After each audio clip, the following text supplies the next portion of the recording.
She was tired of fighting. Even before this, every day had been a battle. He'd made her see that so clearly. But it could end here and now. Could she finally find real peace? I always keep my promises. She swallowed, her throat raw from unanswered screams. The hours of darkness were more than she could bear. Her willpower was ebbing, seeping from her pores like sweat.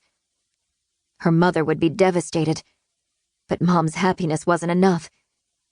Missy was a coward, selfish. Only concerned with herself, he was right.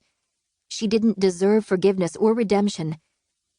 Silence pressed in on her, blanketing her with fear of the darkness, of the sound of the door unlocking, of the terror of what might happen, of the horror of what had already happened.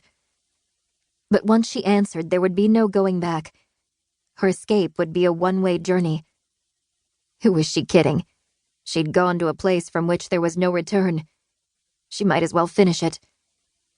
Nausea rose. She bent forward, her body folding at the waist.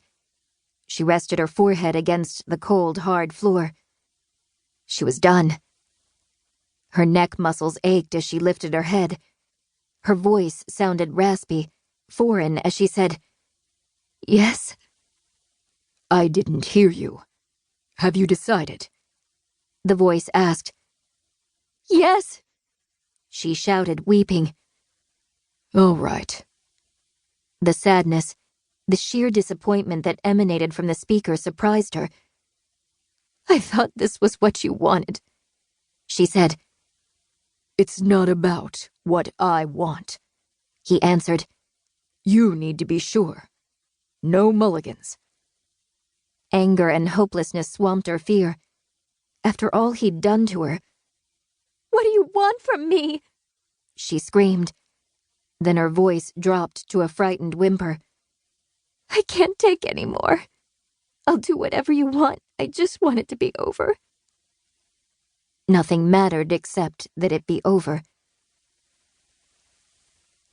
Watching her in the monitor, her eyes and face tinted alien green in the low-light surveillance camera feed, he ignored her display of temper. Her voice weakened like the dying embers of a fire. "Please." He'd known this was going to happen today. Her predictability was underwhelming. Maybe if she'd resisted longer, he would have been interested. But she'd failed him in so many ways. She hadn't lasted 2 full days. Her breakdown had been mental rather than physical. He liked the dark, but it terrified her. He'd discovered that immediately.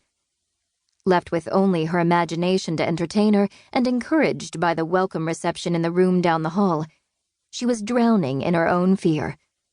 Endless hours of complete darkness, a ration of pain and isolation, had brought her will to live to its knees. Even though he'd expected it, Missy's failure weighed on him. The disappointment was crushing. How would he continue? How could he not? He had a mission. She'd had her chance to prove herself, but she hadn't been able to stay the course. Somewhere out there was the one who could pass the test, handle the punishment earned. But it wasn't Missy. She deserved her end as much as the pain he'd inflicted as her penance. She occupied the bottom of the humanity barrel. He was doing the world a great service by ridding it of her and others of her kind. "You can't leave me in here any longer." She lurched to her feet, lunged across the room, and slapped the door. "You promised. You said that if I cooperated, if I did what you wanted, that it would be over." He froze. She was right. This wasn't her fault. She couldn't change her nature, couldn't make herself more than she was. He should have known when she hadn't fought him. He should have known then she wasn't special. That she would fail his test. That she wasn't the one. He glanced back at the dark screen, the green-tinted eyes that stared into the lens. Unlike her stay, her death would be painless. A promise was a promise, and he was a man of his word. Even if a more violent death was completely justified. It didn't matter. He was done with her. Unlike her abduction.